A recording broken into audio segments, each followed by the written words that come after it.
बिस्मिल्लाहिर्रहमानिर्रहीम। व्यूअर्स, क्या हाल चाल है आपका। उम्मीद है आप ठीक होंगे।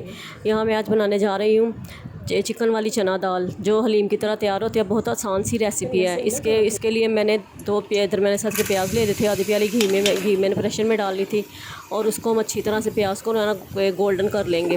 प्याज को गोल्डन करने के बाद मैंने 2 खाने के चम्मच अदरक लहसुन और हरी मिर्च का पेस्ट लिया था, वो इसमें डाल देंगे।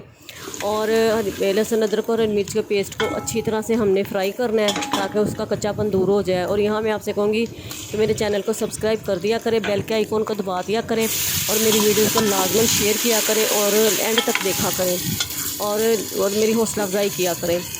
ओके जी, अब मैंने लहसुन अदरक और हरी मिर्च का पेस्ट डाल दिया है। इसको हम अच्छी तरह से भून लेंगे ताकि लहसुन अदरक और हरी मिर्च का जो पेस्ट है ना, उसमें लहसुन का जो पेस्ट स्मेल है ना, वो दाल में से ना आए।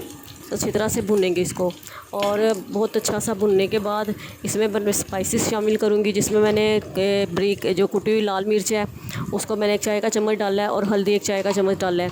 और इनको स्पाइसेस डालने के बाद मैं इनको अच्छी तरह से घी में भूनूँगी और फिर इसमें थोड़ा सा पानी शामिल करूँगी ताकि हमारे जो ये कच्चापन है ना मिर्चों का, और वो अच्छी तरह से जो है ना ख़त्म हो जाए और ये दाल में जो है ना इसका अच्छा सा जायका आ जाए। अच्छा जी, इसको पानी में भूनने के बाद इसमें मैंने अब अच्छी तरह से भूनेंगे इसको। इसमें मैंने अब खड़े मसाले ले लिए थे, जिसमें मैंने बड़ी इलायची ली थी, 1 अदद दालचीनी के 3-4 टुकड़े लिए थे और 1 चाय का चम्मच मैंने काली मिर्च ली थी, ज़ीरा लिया था 1 चाय का चम्मच और 1 खाने का चम्मच मैंने सूखा धनिया लिया था क्रश किया हुआ, और इसको हम इसमें शामिल कर दूँगी। इसके बाद मैंने जायफल जवत्री ली थी, वो भी इसमें शामिल कर दूँगी और इनको मसालों को इसके साथ अच्छी तरह से भूनेंगे। फिर इसके बाद मैंने 2 दरमियाने साइज़ के टमाटर ले लिए थे और टमाटरों को मैं अब इसमें दाल में शामिल करूँगी। और इसके अलावा 4 से 5 अदद खाने के चम्मच मैंने दही लिया था, वो भी हम टमाटरों के साथ ही दाल में डाल देंगे और ताकि ये अच्छी तरह से साथ ही भुन जाए और बहुत अच्छा सा जो है ना इनका जायका जो है ना और टेक्सचर जो है ना इनका खुल कर आए दाल में। ये बहुत मज़े की और हलीम की तरह दाल बनती है। जो खड़े मसाले मैंने डाले उनकी वजह से बहुत अच्छा हलीम जैसा जायका आता है दाल का। अब इनको अच्छी तरह से दही को और टमाटर जो है ना इनको अच्छी तरह से भून के मैं फिर इसके बाद जो मैंने चिकन ले लिया था तकरीबन 250 ग्राम चिकन मैं इसमें डालूँगी और चिकन को भी मैं बहुत अच्छा सा जो है ना इसमें मसाले के अंदर भूनूँगी ताकि चिकन की स्मेल ख़त्म हो जाए और ये बहुत अच्छा सा इसका जो है ना दाल में जायका है।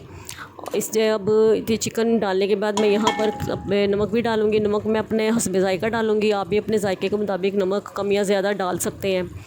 और अब मैं चिकन को जो है ना बहुत अच्छा सा भून लूँगी और ये बहुत मज़े की और बहुत अच्छी और लजीज़ बनती है। इसके साथ मैंने वाइट चावल बनाए थे।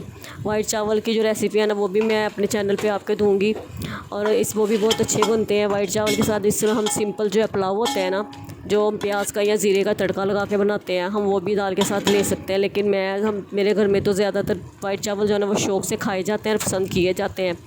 अब ये चिकन को मैंने बहुत अच्छा सा भून लेना है और फिर मैंने जो है ना चनों की दाल ली थी, तकरीबन 250 ग्राम ही मैंने चनों की दाल ली थी और चनों की दाल को मैंने 2 से 3 घंटों के लिए भिगो दिया था और उसी अच्छी तरह से मैंने उसको धोया था, 3-4 पानी धोया था। अब इसी पानी के साथ ही मैं दाल को ना इसमें चिकन जो मैंने भुने और मसाले भुने हैं मैंने उसमें डाल दूँगी और दाल को मैंने जो है ना अच्छी तरह मैंने उसको बोल को साफ़ कर लिया था दाल इसमें डालने के बाद।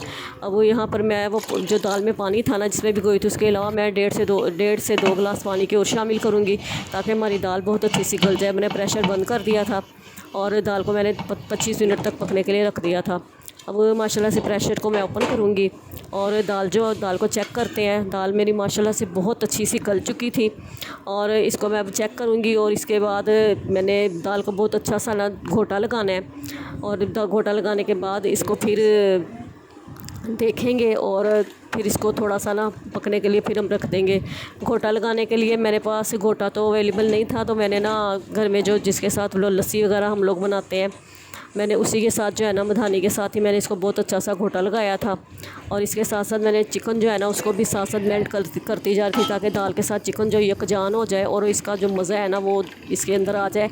यहाँ पर दाल को चिकन को मेल्ट करने का ये भी इसलिए भी कर रही हूँ कि जब दाल मेरी दोबारा से मैं इसको थोड़ा सा और पकाऊंगी ना हल्की आंच पे, तो चिकन भी अच्छी तरह से पक जाएगा और दाल में इसका जायका बहुत अच्छा से शामिल हो जाएगा। और ये देखें अब दाल काफ़ी जो है हद तक ना 10 मिनट तक मैंने दाल को हल्की आंच पे रखा था। अब दाल और पक चुकी है। मैं हल्का सा इसके ऊपर और घोटा लगाऊंगी, वो भी 4 से 5 मिनट का घोटा लगाऊंगी, फिर दाल हमारी यकजान हो जाएगी। ये बहुत अच्छी और मज़े की दाल बनती है, आप भी ट्राई करें और लाजमन मुझे कमेंट्स में बताएं ये कैसी रेसिपी आपको पसंद आई है। इसके अगर आप मुझे हौसला अफजाई करेंगे फिर मैं आपको और भी अच्छी रेसिपीज़ जो है ना अपने चैनल पर दूँगी। और ये देखें अब दाल को बहुत अच्छा सा घोटा लग चुका है और ये यकजान हो चुकी है। अब मैं यहाँ पर इसको दाल को जो है ना हल्की सी आंच पे रखूँगी, क्योंकि घोटा लगाए ना, घोटा लगाने के बाद लाजमन दाल को ना थोड़ी देर के लिए पकने दिया करें। अब मैं यहाँ इसमें जो है ना धनिया शामिल कर दूँगी। धनिया शामिल करने के बाद दाल को मैं अच्छा सा दम लगा लूँगी और धनिया डालने के बाद मैं दाल को ना मिक्स कर लूँगी, ताकि धनिए का जो जायका है ना और जो उसका अरोमा है ना वो दाल के अंदर शामिल हो जाए और बहुत मज़े की दाल बने।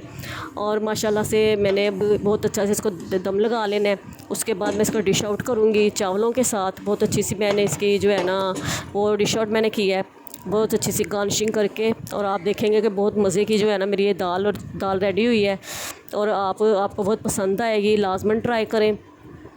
और मेरी जो है ना उसका तरीका जो है ना, देखें मैंने बहुत अच्छी सी दाल जो है ना आपको रेसिपी रेडी हो चुकी है मेरी और मैंने डिश आउट कर दी है, आपको पसंद आएगी। ओके जी व्यूअर्स, अल्लाह हाफिज़।